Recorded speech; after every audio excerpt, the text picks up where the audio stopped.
BPF दोलोनि आफादगिरि हाग्रामा महिलारि सारनि दैदेननाय BPF मोनसे बिथोन हरदोंमोन जे मोनफ्रोमबो जिल्लानि सिङाव थानाय ब्लक लेभेलाव 300निफ्राय 500नि गेजेराव जोङो जोंनि BPF नि मेम्बार सोद्रोमाफोरखौ लानानै दिनैनि 22थि BTC एकर्ड डेखौ जोङो गाजा गोमजायै फालिनांगौ बेबायदि मोनसे बिथोन हरनाय जादोंमोन आरो बिथोन हरनाय लेखायैनो दिनै आङो भैरबकुन्द ब्लकनि सिङाव थानाय नैबे खौरांनि हाबाफारियाव आङो बाहागो लाफैदों आरो बाहागो लाफैनानै दिनै बावहाय जोंनि BPF दोलोनि गासैबो सोद्रोमा बिथांमोननि सिगाङाव मोनसे हाबाफारियाव आङो आलासि महरै बाहागो लानानै बयनिबो 22थि BTC एकर्डनि मोनसे गाहाम हामग्लायनाय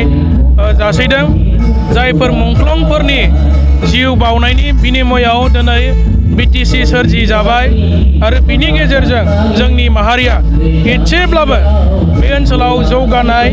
शान्तिनि थाखाय गोजोननि थाखाय मोजां मोनसे थासारिनि थाखाय खामानि मावबाय बिभिन्न बिथिङाव जौगानायनि थाखाय खामानि मावनो हाबाय आङो बे मेसेजखौ होनो थाखाय दिनै नैबे खौरांनि गेवलां मेलनि हाबाफारियाव बाहागो लाफैदों आरो आं सानो फैबाय थानाय समावबो BPF दोलोआ फिन माने बे ओनसोलनि रायजो राजाफोरनि जौगाखांनायनि थाखाय गोहोआव थाबैनो फैफिनगोन आरो खामानि मावनो हाफिनगोन जोंनि ओनसोलनि गोग्लैसोनानै थानाय सोलोंथाइ बिथिं जौगानाय बिथिं हस्पिटाल दालां बायदिसिना सरकारि अनुस्थान प्रतिष्ठाननि थाखाय खामानि मावनो हाफिनगोन आरो BPF दोलोखौ रायजो राजाफ्रा आरोबाव माने अनसायनो बावाखै दिनैबो जोबोद मोजां मोनो हाजार हाजार लोब लोब रायजोफ्रा BPF दोलोनि मोनफ्रोमबो मिटिङाव मोनफ्रोमबो हाबाफारियाव दिनैबो बाहागो लायो बेनिखायनो जोङो मोनसे साननाय दङ जे फैबाय थानाय समाव BPF आरोबाव सरकाराव फैफिननाया माने रोखा जानानै दङ आरो हाग्रामा महिलारि बिथाङा फिन माने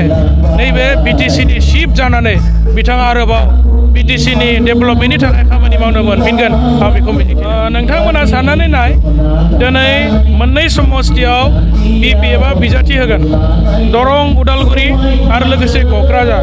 मोननैबो समस्थियाव जोङो बुथ लेभेलसिम प्राइमारि लेभेलसिम जोंनि खामानि मावनाया अलरेडि स्टार्ट जाबाय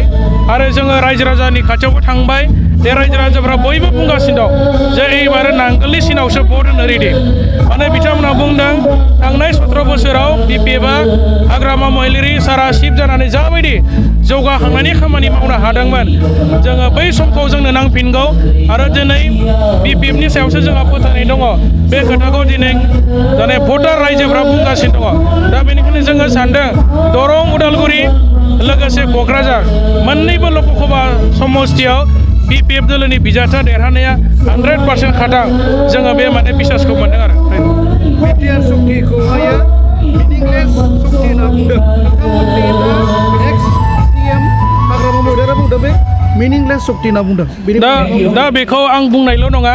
दिनै BTC ओनसोलाव थानाय बयबो रायजो राजा जोंनि इन्टेलेक्सुयेल जोंनि लेखा गोरों बयबो बुंगासिनो दङ जे BTR सक्तिनि गेजेरजों माखासे गोहोआ खमायबाय आं मोनसेल' एग्जाम्पल होनो नागिरदों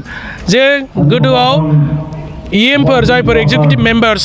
बिथांमोनखौ स्टेट केबिनेट माने मिनिस्टारनि माने रेंक होनाय जादोंमोन दिनै नोंथांमोना नुबाय BTR सक्तिनि गेजेरजों बिथांमोना एस्कर्ट गारिखौनो मोनबावला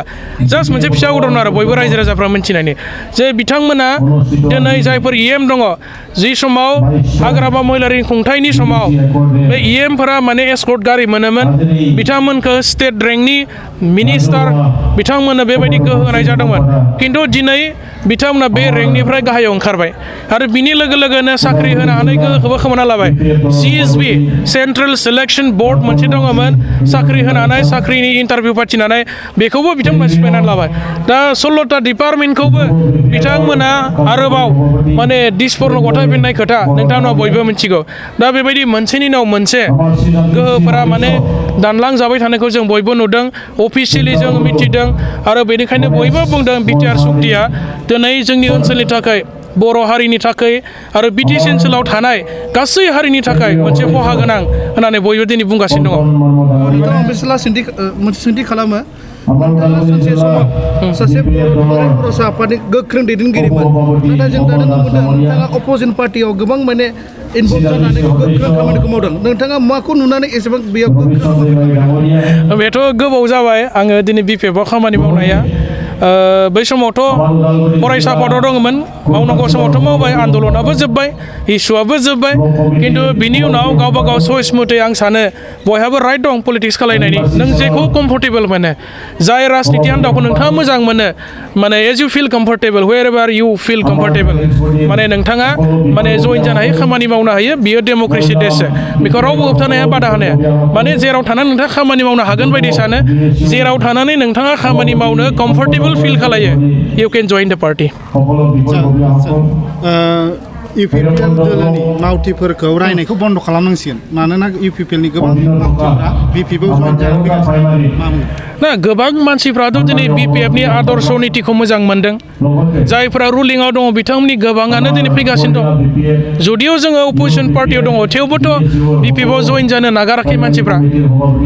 जेराव माने UPPL आव 20टा जइन जायो जोंनाव माने 1000 जइन जायो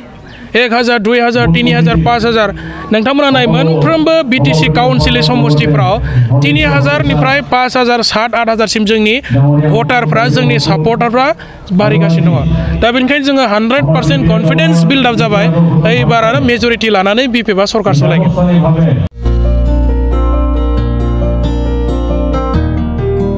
उदालगुरि नगरनि शंकरदेव मिशन हाई स्कुलनि साखाथियाव थानाय रेगे-रेगां दख'ना गलायाव लफाय FNF महर ब्रेन्ड बिबार ब्रेन्ड आर'नाइ ब्रेन्ड जुरिपाट माथानि बायदि बायदि रोखोमनि दख'ना आर'नाइ ब्लाउस फालि आरो बर'नि साबसिन हामसिन आगरनि जिफोरखौ हलसेल आरो रिटेल मोन्नैबो बेसेनाव बायनो हागोन बेनि थाखाय नोंथाङा 7896313108 एबा 8471820909 जानबुं नाम्बाराव सुलाद लानो हागोन